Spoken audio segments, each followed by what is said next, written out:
WB SLST chemistry PG পরীক্ষার্থীদের স্বাগত জানাই। স্লেটার রুল থেকে পরীক্ষা একটা কোশ্চেন আসতে পারে। আমি যে মক টেস্ট নিয়েছিলাম তাতে এই কোশ্চেন এখান থেকে কোশ্চেন দিতে পারিনি, সেই কারণে আলাদা করে একটা ভিডিও করে স্লেটার রুল সম্বন্ধে একটু বুঝিয়ে দিচ্ছি। স্লেটার রুল সাহায্যে আমরা কি জানতে পারি? স্লেটার রুলের সাহায্যে আমরা এফেক্টিভ নিউক্লিয়াস চার্জ জানতে পারি। সেই এফেক্টিভ নিউক্লিয়াস চার্জ ZEFF সমান Z-S। জেডটা হচ্ছে অ্যাটমিক নাম্বার আর এসটা হচ্ছে স্ক্রিনিং কনস্ট্যান্ট। এই স্ক্রিনিং কনস্ট্যান্টটাই আমাদের মেনলি কীভাবে নির্ণয় করতে হয় ভালো করে জানতে হবে, দিলেই আমরা পেয়ে যাব জেড এফেক্টিভ নিউক্লিয়াস চার্জ। তাহলে আমরা সেই স্ক্রিনিং কনস্ট্যান্ট বের করার জন্য একটা তালিকা দেখতে পাচ্ছ, তালিকাতে টোটাল ডিটেলস দেওয়া আছে। আমরা এক করে এবারে আলোচনা করব। চলে আসি 1s ইলেকট্রনের ক্ষেত্রে। 1s ইলেকট্রনের ক্ষেত্রে যেটা আমরা বের করব, তার পার ইলেকট্রনের জন্য স্ক্রিনিং কনস্ট্যান্টের মান দেখো 0.30। 1s ইলেকট্রন শুধুমাত্র হাইড্রোজেন এবং হিলিয়ামের ক্ষেত্রে থাকে, সেই কারণে ভাবার কিছু নাই। এর প্রত্যেকটা ইলেকট্রনের জন্য হবে 0.30 করে। তাহলে চলে আসি হিলিয়ামের করব স্ক্রিনিং কনস্ট্যান্ট বের করব। আর সেটা বের করার আগে একটা কথা বলে রাখি যে পক্ষের ইলেকট্রনের স্ক্রিনিং কনস্ট্যান্ট বের করব তার একটা ইলেকট্রন অবশ্যই বাদ দিতে হবে। যে পক্ষের ইলেকট্রনে যখন আমি স্ক্রিনিং কনস্ট্যান্ট বের করতে চাইবো তার যটা ইলেকট্রন থাকবে সেখান থেকে একটা ইলেকট্রন বাদ দিয়ে দেবো। চলে আসে তাহলে হিলিয়ামের দুটো ইলেকট্রন, তাহলে তার 1s2 যদি হয় তাহলে এসের দুটো ইলেকট্রনের মধ্যে একটা ইলেকট্রন বাদ দিয়ে দিলে তাহলে একটা ইলেকট্রন, আর পার ইলেকট্রনের জন্য আমরা কত বলেছি 0.30।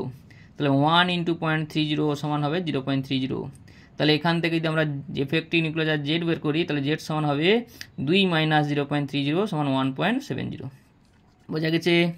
তো এবারে চলে আসি NS এবং NP ইলেকট্রন যদি হয়, মানে এসএ এবং পিতে যদি ইলেকট্রন থাকে NS এবং NPতে, তখন তার তালিকা যেটা বলছি যে সেম গ্রুপে মানে ওই NS NPতে যদি থাকে একটা ইলেকট্রন বাদ দিয়ে বাকি ইলেকট্রনগুলোর জন্য প্রত্যেকটার জন্য স্ক্রিনিং কনস্ট্যান্ট মান হবে 0.35 করে, প্রত্যেকটার জন্য 0.35 করে। আর যদি N-1 গ্রুপে ইলেকট্রন থাকে, মানে যে বাইরের কক্ষ যেটা আছে তার থেকে যে কম উপকক্ষ যদি থাকে, মানে কক্ষ যদি থাকে, তার সেই ইলেকট্রনের ক্ষেত্রে পার ইলেকট্রনের জন্য হবে 0.85 করে। তার থেকে যদি আরও কম কক্ষ থাকে তাহলে তার পার ইলেকট্রনের জন্য হবে 1 করে। আবার বলছি NS-NPতে ইলেকট্রন থাকলে সেই গ্রুপের ক্ষেত্রে মানে সে যে কক্ষে ইলেকট্রন রয়েছে সেই কক্ষের ক্ষেত্রে পার ইলেকট্রনের জন্য 0.35 করে, তবে একটা ইলেকট্রন বাদ দিয়ে। আর তার থেকে কম কক্ষে থাকলে ইলেকট্রন থাকলে পার ইলেকট্রন জন্য 0.85 করে, তার থেকে আরও কম কক্ষে ইলেকট্রন থাকলে তখন 1 করে হবে। তা চলে আসে একটা এক্সাম্পলে, কার্বন 1s2 2s2 2p2 6টা ইলেকট্রন। তাহলে এখানে বাইরের কক্ষ বলতে 2 নম্বর কক্ষ, আর তার ঠিক ভেতরের কক্ষ হচ্ছে 1 নম্বর কক্ষ। তাহলে বাইরের কক্ষে 4টা ইলেকট্রন রয়েছে, কিন্তু আমরা একটা ইলেকট্রন বাদ দিব, তাই 3টা ইলেকট্রন। আর পার ইলেকট্রনের জন্য আমরা কত বলেছি 0.35 করে, তাই 3 × 0.35 গুণ করলাম। আর ভেতরের কক্ষে মানে 2-এর থেকে যে 1 কম কক্ষ রয়েছে 1 নম্বর কক্ষ, তাতে দুটো ইলেকট্রন রয়েছে, 2 × দেখো পার ইলেকট্রনের জন্য N-1 হলে 0.85 করে। তাহলে আমরা যদি গুণ করে দেই, গুণ করে সরল করলে যেটা আসবে 2.75, অর্থাৎ এফেক্টিভ নিউক্লিয়াস চার্জ জেড সমান হবে 6 - 2.75 সমান হবে 3.25। তাহলে বোঝা গেছে মোটামুটি কার্বন একই রকম যে কোনো আমরা NS-NPতে ইলেকট্রন থাকলে আমরা বের করতে পারবো। চলে আসি এবারে ND বা NF যদি ইলেকট্রন আছে। আরেকটা এক্সাম্পল করে দেখে দিচ্ছি সোডিয়ামের ক্ষেত্রে। সোডিয়াম হচ্ছে 11টা ইলেকট্রন, তার ইলেকট্রন হচ্ছে 1s2 2s2 2p6 3s1, 11টা electron. আমি যখন সোডিয়ামের ইলেকট্রনের স্ক্রিনিং কনস্ট্যান্ট বের করতে চাইবো, এসের যে একটা ইলেকট্রন আছে ওই একটা ইলেকট্রন বাদ দিয়ে দেবো, তাহলে এসের একটা ইলেকট্রন বাদ চলে গেল। তাহলে এখানে সেম গ্রুপে কোনো ইলেকট্রনই থাকলো না। তাহলে আমরা সেম গ্রুপে যখন ইলেকট্রন থাকলো না, তার আমরা ভেতরের কক্ষ যদি দেখি তাহলে ভেতরের 2 নম্বর কক্ষে কিন্তু 8টা ইলেকট্রন রয়েছে। তার আমরা ভেতরের কক্ষ হলে আমরা বলেছি সেম গ্রুপে যেহেতু ইলেকট্রন নেই এটা বাদ, তাহলে ভেতরের কক্ষে ইলেকট্রন থাকলে হবে 0.85, মানে 1 কম কক্ষে থাকলে, তাহলে 8 × 0.85। তার থেকে আরও কম কক্ষে ইলেকট্রন রয়েছে 1s রয়েছে, তার থেকে কম হলে বলেছিলাম 1 পার ইলেকট্রন, তাহলে 2 × 1, তাহলে 8 × 0.85, যেটু এটা বাদ চলে গেছে, সেটা বাদ চলে গেছে, 8 × 0.85, আর তার হচ্ছে 2 × 1 সরল করলে যেটা আসবে 6.8 + 2 সমান হচ্ছে 8.8, অর্থাৎ টোটাল এফেক্টিভ স্ক্রিনিং কনস্ট্যান্ট হচ্ছে 8.8, আর জেড এফেক্টিভ তাহলে হবে 11 - 8.8 সমান হবে 4.2।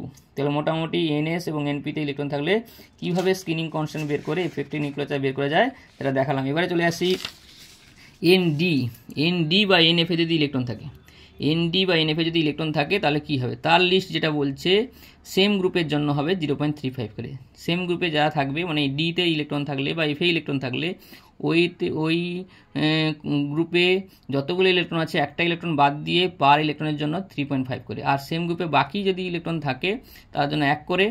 আর n-1 তার থেকে 1 কম কক্ষে হলেও 1 করে পার ইলেকট্রনের জন্য, তার থেকেও যদি আরও কম কক্ষে ইলেকট্রন থাকে তার জন্য 1 করে। মানে এখানে আর ভাবার কিছু নেই, একমাত্র ডি ইলেকট্রন বা এফ ইলেকট্রনের ক্ষেত্রে সেম গ্রুপে মানে সেই বাইরের কক্ষের যতগুলো ইলেকট্রন আছে সেই ইলেকট্রনগুলোকে একটা বাদ দিয়ে 0.35 গুণ করো, আর বাকি যা কক্ষ ইলেকট্রন রয়েছে সবাইকে এক করে গুণ করে দেবো। তো চলে আসে একটা এক্সাম্পল নিয়ে। এক্সাম্পল টাইটেনিয়াম হচ্ছে 22, তাহলে 22 যদি হয় তার ইলেকট্রন বিন্যাস 1s2 2s2 2p6 3s2 3p6 3d2 4s2। তাহলে একমাত্র বাইরে কক্ষে বাইরে 4s ইলেকট্রন রয়েছে। এখানে আমরা 4s-এরও ইলেকট্রন মানে স্ক্রিনিং কনস্ট্যান্ট বের করতে পারি, বা ডিরও 3dও স্ক্রিনিং কনস্ট্যান্ট বের করতে পারি। তাহলে চলে আসি 4s ইলেকট্রনের স্ক্রিনিং কনস্ট্যান্ট কীভাবে বের করবো। আমরা তো অলরেডি বলে দিচ্ছি এস যদি হয় তার ক্ষেত্রে যার নিয়ম আছে এগা হবে, আর ডিতে ইলেকট্রন থাকলে এগা আলাদা আলাদা হওয়ার নিয়ম হবে। আমরা বলেছি এসে ইলেকট্রন থাকলে তার যেরকম হয় যে একটা বাদ দিয়ে আমরা ধরবো 1 × 0.35, মানে একবারে বাইরের কক্ষ 4 তাতে 1 × 0.35, আর তার ঠিক ভেতরের কক্ষ থাকলে হবে 0.85 করে। এটা কিন্তু এস ইলেকট্রনের ক্ষেত্রে, ডির ক্ষেত্রে নয়। কিন্তু এস ইলেকট্রনের ক্ষেত্রে ভেতরের কক্ষে মানে 4-এর কম কক্ষ 3 নম্বর কক্ষে দেখো 2 6 2 8 10টা ইলেকট্রন আছে, 10 × 0.85 করে। ওটা যদি ডি ইলেকট্রন হয় কিন্তু 0.85 হবে না, এস ইলেকট্রন বাইরে বলে ওই কারণে 10 × 0.85 করে। আর তার ঠিক ভেতরে যা ইলেকট্রন থাকবে দেখতে পাচ্ছি আমরা 1s আর 2s 2p মিলে মোট 10টা ইলেকট্রন রয়েছে, তাহলে তার সেটাগুলো 1 করে হয়। আমরা লিস্ট আরেকবার দেখিয়ে দিচ্ছি। যদি এনএস এনপি ইলেকট্রন হয় সেম গ্রুপের জন্য 0.35, n-1-এর জন্য 0.85, আর n-2 বা তার থেকে যদি আরও কম থাকে তাহলে 1 করে। তাই সেই লিস্ট অনুযায়ী আমরা যদি বসাই মানটা, দেখো আরেকবার বলে দিচ্ছি 1 × 0. একটা ইলেকট্রন বাদ দিয়েছি 1 × 0.35, ভেতরের কক্ষে 10 × 0.85, তারও আরও ভেতরে যা কক্ষ থাকবে মোট ইলেকট্রন 10টা 10 × 0.1, তাহলে যেটা জানালো 18.95। তাহলে জেড সমান হবে 22 - 18.85 সমান হচ্ছে 3.15। এবারে চলেছে 3D ইলেকট্রন। এখানে নিয়মটা আলাদা বলে দিয়েছি। 3D ইলেকট্রন হলে তাহলে আমরা 3Dতে ইলেকট্রন দেখবো, তার বাইরে যে 4s কক্ষ ছিল 4s কক্ষ ছিল সেটা আমরা বাদ দিয়ে দেবো, সেটা ধরবো না কারণ 3D ভেতরে ছিল। তাহলে 3D যখন ইলেকট্রন ধরবো তার একটা ইলেকট্রন বাদ দিয়েই করবো। এবার এখানে যেটা নিয়ম ছিল যে 3D ইলেকট্রনের ক্ষেত্রে ডিতে যা ইলেকট্রন আছে একটা বাদ দিয়ে 0.35 করে, আর বাকি সবার ক্ষেত্রে 1 করে, তাহলে আমরা 3D এখানে দুটো ইলেকট্রন আছে তাহলে একটা ইলেকট্রন বাদ দিব, তাহলে 1 × 0.35, আর বাকি তার এক মানে সেম গ্রুপে যে ইলেকট্রনগুলো রয়েছে S2 এবং S6 তারা 1 করে হবে বলেছি, লিস্ট তাই বলছে। দেখো সেম গ্রুপে হলে সেম এন হলে 1 হবে, সেম এন আছে n-1 হলেও 1 হবে, n-2 হলেও 1 হবে। তাহলে এখানে আমরা দেখতে পাচ্ছি এখানে সব যেহেতু 1, তাহলে একটা ইলেকট্রন শুধু 0.35, আর বাকি 8 × 1 10 × 1 10টা ইলেকট্রন × 1 যোগ করলে যেটা পাবো 18.35। তাহলে জেড সমান বেরোবে 22 - 18.35 সমান 3.65। তাহলে সেই একই এলিমেন্ট থাকলো কিন্তু বিভিন্ন ইলেকট্রন হওয়ার জন্য 4s এবং 3D ইলেকট্রন হওয়ার কারণে দুজনের স্ক্রিনিং কনস্ট্যান্টের মান কিন্তু আলাদা, তখন জেড এফেক্টিভ নিউক্লিয়ার চার্জও আলাদা। তাহলে এখানেই আমাদের সেটা রুলের যা জানার কথা ছিল জানতে পেরে গেলাম। এক হচ্ছে স্ক্রিনিং কনস্ট্যান্ট এবং এফেক্টিভ নিউক্লিয়ার চার্জ। এখান থেকে পরীক্ষা একটা কোশ্চেন এলেও আসতে পারে। সবাইকে বলবো ভিডিওটি যদি প্রয়োজনে লেগে থাকে চ্যানেলটিকে সাবস্ক্রাইব করে দেবেন, লাইক করবেন, শেয়ার করবেন, কমেন্ট করে জেনে নেবেন। ধন্যবাদ।